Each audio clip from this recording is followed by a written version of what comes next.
ஓம் வாராகி தாயே போற்றி. அனைவருக்கும் வணக்கம். நான் உங்கள் சாந்தி பேசுகிறேங்க.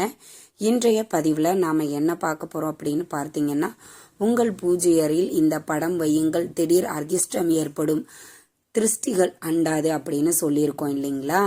அப்படி என்னென்ன படங்கள் உங்கள் பூஜை அறையில் வைக்க வேண்டும், அப்படி வைப்பதினால் நம்மளுக்கு என்னென்ன பலன்கள் கிடைக்கும், எப்படி பூஜை அறையை நம்ம பூஜைகள் செய்யணும் தினமும் அப்படிங்கிறத பற்றி தெளிவாக நம்ம இந்த பதிவில் பார்க்கலாம். அதற்கு முன்னாடி நம்ம சேனலை சப்ஸ்கிரைப் பண்ணாதவங்க சப்ஸ்கிரைப் பண்ணிக்கோங்க. பக்கத்திலே இருக்கிற பெல் ஐக்கானை கிளிக் பண்ணிக்கோங்க. அப்போ தான் நான் போடுற எந்த ஒரு வீடியோவாக இருந்தாலும் உடனே உங்களுக்கு நோட்டிஃபிகேஷனில் வரும். இப்போ பார்த்தீங்கன்னா, நம்முடைய பூஜை அறைகளில் ஒரு சிலர் பார்த்தீங்கன்னா நிறைய படங்களை வச்சுருப்பாங்க.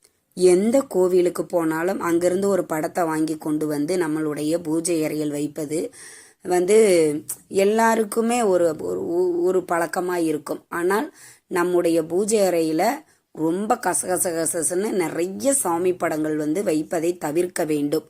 கட்டாயம் உங்கள் பூஜை அறையில் இருக்க வேண்டிய ஒரு 10 படங்களை நான் சொல்கிறேன். ஆனால் இது கண்டிப்பாக உங்கள் பூஜை அறைகளில் இருக்கணும். அப்பதான் நம்ம வீடுகளில் சுபிட்சம் ஏற்படும் அப்படின்னு சொல்லப்பட்டிருக்குது.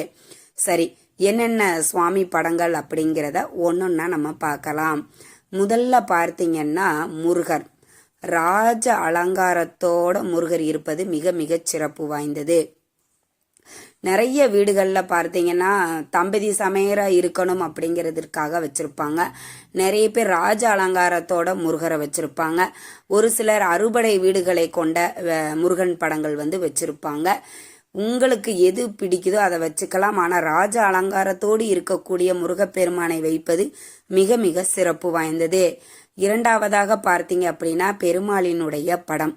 பெருமாள் படம் இருந்தது அப்படின்னா ரொம்ப சிறப்பு. அதுவும் பத்மாவதி தாயாருடன் இருப்பது, அப்படி இருக்கக்கூடிய பெருமாள் படங்களை வீட்டில் வைப்பது மிக மிக நல்ல விஷயம். அதற்கப்புறமாக பார்த்தீங்க அப்படின்னா, சிவன். இந்த சிவன் படத்தை தனியா நாம வைக்கக்கூடாது. எப்படி வைக்கலாம் அப்படின்னா, சிவன், பார்வதி, விநாயகர், முருகர் இவர் 4வரும் ஒரு சேர இருப்பாங்க.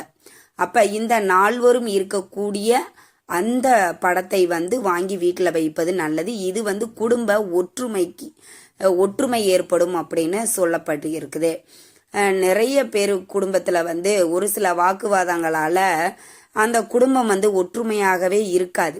ஆனா இந்த மாதிரி குடும்பமாக இருக்கக்கூடிய படத்தை நீங்க உங்க வீட்டில் வாங்கி வச்சீங்க அப்படின்னா ஒரு ஒற்றுமை குடும்பத்தில் நிலவும்.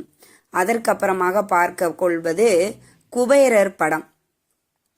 எப்பயுமே நான் சொன்ன மாதிரி மூட்டையை தூக்கிட்டு இருக்கிற மாதிரி சிலைகளோ படங்களோ நம்ம வாங்கி வைக்க கூடாது. குபேரர் கையில பானை வலிய நாணயங்கள் விழுகிற மாதிரி எல்லாம் படங்கள் இருக்குது. அது மாதிரி நீங்க வைப்பது அப்படிங்கிறது ரொம்ப சிறப்பு வாய்ந்தது.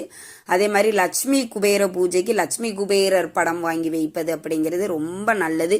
வீட்டில் செல்வ நிலைகளை அதிகரிக்கும் அப்படின்னு சொல்லப்பட்டிருக்குது. சரி, இப்போ அடுத்ததாக நம்ம பார்க்கக்கூடிய படம் என்னன்னு பார்த்தீங்கன்னா, நம்மளுடைய குலதெய்வ படம். உங்களுக்கு குலதெய்வ படம் இருக்குது அப்படின்னா வாங்கி வச்சுக்கோங்க. அப்படி குலதெய்வம் எல்லாம் எங்களுக்கு படமா இல்லைங்க, எங்களுடைய குலதெய்வமே சும்மா ஒரு கற்களால தான் வச்சிருக்கிறாங்க, அதுல எங்க நாங்க போய் இது பண்றது அப்படின்ற மாதிரி இருக்குது, படமெல்லாம் கிடையாது அப்படின்னா ஒரு சின்ன சொம்பு ஒன்று எடுத்துக்கோங்க. அது பித்தாளையிலையோ செம்புலையோ இது ரெண்டுல தான் ஏதாவது ஒன்றா இருக்கலாம், இல்லைன்னா வெள்ளியாக இருக்கலாம். எடுத்துட்டு அது நிறைய தண்ணி நிரப்பி கொஞ்சம் மஞ்சத்தூள் போட்டு கொஞ்சம் வேப்பந்தலை வைத்து பூ, மல்லிகைப்பூ, வாசனை நிறைந்த பூக்கள் எது வேணாலும் வைக்கலாம். மல்லிகைப்பூ, முல்லைப்பூ, பிச்சிப்பூ எது கிடைக்குதோ அதை வச்சுக்கோங்க. இதுதான் உங்களுடைய குலதெய்வமாக நீங்க நினைத்து வழிபாடு செய்ய வேண்டும். அதற்கு அடுத்தபடியாக நம்ம பார்க்கக்கூடிய படம் என்ன அப்படின்னு பார்த்தீங்கன்னா, லட்சுமி தேவி. கண்டிப்பாக மகாலட்சுமி தாவியாரின் ஒரு படமாவது நம்மளுக்கு கண்டிப்பா நம்முடைய வீடுகளில் இருக்கணும். அடுத்ததாக நம்ம பார்க்கக்கூடியது சரஸ்வதி. இப்போ எங்களுக்கு 5 தெய்வங்கள் ஒன்றாக இருக்கக்கூடிய அந்த ஒரு படத்தை நாங்க வாங்கி வச்சுட்டோங்க அப்படின்னா கூட சரஸ்வதி படம் உங்கள் வீட்டில் ரொம்ப வந்துட்டு கல்வியில் மந்தமாக இருக்கக்கூடிய குழந்தைகளுக்கு வந்து பார்த்தீங்கன்னா இந்த சரஸ்வதி படம் வாங்கி வச்சு அவளுக்குரிய அந்த காயத்ரி மந்திரத்தை சொல்ல சொல்லி அந்த குழந்தையை வந்து வழிபாடு பண்ண சொல்லும்போது அதிகப்படியான ஞானம் கிடைப்பதற்கான ஒரு வழிபாடு தான் இந்த சரஸ்வதி வழிபாடு. அதனால் கட்டாயம் சரஸ்வதி படம் உங்கள் வீடுகளில் இருக்க வேண்டும். அதற்கு அப்புறமாக பார்த்தீங்கன்னா இப்போ நம்ம ஒரு 10 படம் நம்ம பார்க்கணும்னு சொல்லியிருக்கோம் இல்லைங்களா.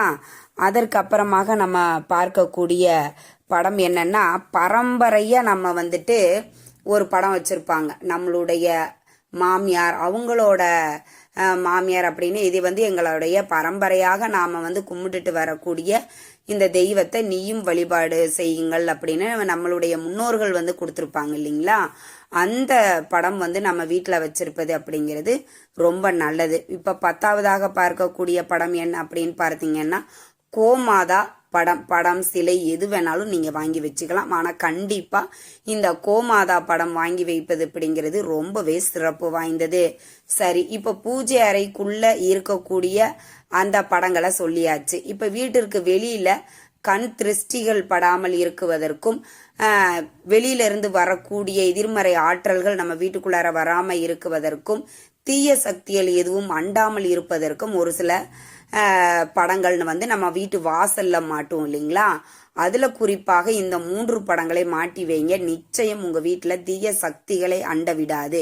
அது என்னென்ன படம் அப்படின்னு பார்த்தீங்கன்னா பைரவர், அப்புறம் பார்த்தீங்கன்னா கண் திருஷ்டி விநாயகர் படம் இருக்கும் இல்லைங்களா, அது யானை அந்த படம் அது மாதிரி நீங்க வாங்கி வச்சுக்கலாம். அப்புறம் நரசிம்மரனுடைய படம் நீங்க வீட்டில் வாங்கி அந்த வாசல்ல வாங்கி மாட்டி வைப்பது மிக மிக நல்லது. தீய சக்திகளை எதுவும் வீட்டிற்குள் அண்ட விடாது. அதற்கப்புறமா பார்த்தீங்கன்னா உங்கள் பூஜை அறையில் வந்து வியாழக்கிழமையே அந்த பூஜை சாமானங்கள் எல்லாம் சுத்தம் பண்ணிட்டு அங்கே இருக்கக்கூடிய படங்களை எல்லாம் சுவாமி படங்களை நல்லா சுத்தம் பண்ணி மஞ்சள் குங்குமம் வச்சு பொட்டு வச்சுக்கோங்க. வாசனை நிறைந்த மலர்களை சூடி வழிபாடு செய்வது அப்படிங்கிறது மிக மிக சிறப்பு.